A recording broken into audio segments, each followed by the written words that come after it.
Assalamualaikum warahmatullahi wabarakatuh. Alhamdulillahirabbil alamin. Wassalatu wassalamu ala fil anbiya'i wal mursalin wa ala alihi ajmain amma ba'du. Pertama-tama, marilah kita panjatkan puja dan puji syukur kita atas kehadirat Allah Subhanahu wa taala yang telah memberikan kita nikmat iman, Islam dan nikmat kesehatan, yang mana kita bisa berkumpul pada pertemuan kali ini tanpa ada sedikit kekurangan apapun. Kedua kalinya, selawat serta salam tak lupa kita curahkan kepada Nabi besar kita, Nabi Muhammad Sallallahu Alaihi Wasallam, yang telah membawa kita dari zaman kegelapan menuju zaman yang terang benderang. Baiklah, di sini saya akan mempidatokan tentang Siti Bariyah, pimpinan pusat pertama Aisyah. Siti Bariyah lahir pada 21 Safar 1325 Hijriah di Kampung Kauman. Ia salah satu di antara putra-putri Lurah Keraton Haji Hashim Ismail. Bariyah bersaudara kandung dengan Siti Jasimah, Haji Suja, Haji Fahrodin, Haji Kusuma, Haji Zaini, Siti Munjiah, dan Siti Walidah. Jika Siti Munjiah dididik dan dibesarkan lewat lembaga pendidikan yang dirilis oleh Kiai Haji Ahmad Dahlan, maka Siti Bariyah berhasil menyandang modern pendidikan Belanda. Munjiah lebih dikenal sebagai mubalik orator, sementara Bariyah lebih dikenal sebagai seorang intelektual. Keduanya telah berhasil menapaki karir di Aisyah hingga mampu menduduki posisi puncak organisasi perempuan Muhammadiyah itu. Sebagai tradisi masyarakat Kauman, Siti Bariyah menikah dengan Muhammad Wasim, seorang ulama sekaligus pedagang batik. Pernikahan Siti Bariyah dengan Muhammad Wasim menurunkan 3 anak, yaitu yang pertama Siti Antonah, yang kedua Ihnaton, dan yang ketiga Fuad. Siti Antonah menikah dengan Karnoto, sedangkan Ihnaton menikah dengan Siti Khairani. Adapun Fuad mendapat tugas mengajar di Sumatera Utara. Dia menikah dengan Upi, seorang bidan. Siti Bariyah meninggal dunia setelah melahirkan Fuad, anak ketiganya.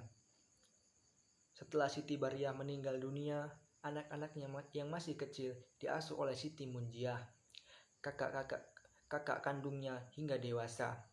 Siti Bariyah meninggal dunia dalam usia relatif muda, tetapi namanya telah tercatat dalam tinta emas bahwa dialah presiden atau ketua pertama of Dr. Muhammadiyah bagian Aisyah. Siti Bariyah adalah salah satu dari 3 perempuan yang mengikuti pendidikan di sekolah netral. Neutral Magic School adalah sekolah milik Belanda yang saat itu tabu untuk dimasuki oleh perempuan. Kiai Dahlan mengutamakannya sebagai ketua Aisyah pertama kali. Pertimbangan Kiai Haji Ahmad Dahlan di masa itu karena Siti Bariyah adalah lulusan sekolah netral yang dianggap mempunyai dan memiliki pikiran modern. Bariyah juga murid yang giat dalam pengajian Sapa Tresno yang merupakan cikal bakal berdirinya Aisyah kala itu. Namun menurut Bariyah, umat Islam terbelakang dan bodoh karena sistem dan metode pengajaran agama yang tidak menyesuaikan kondisi zaman.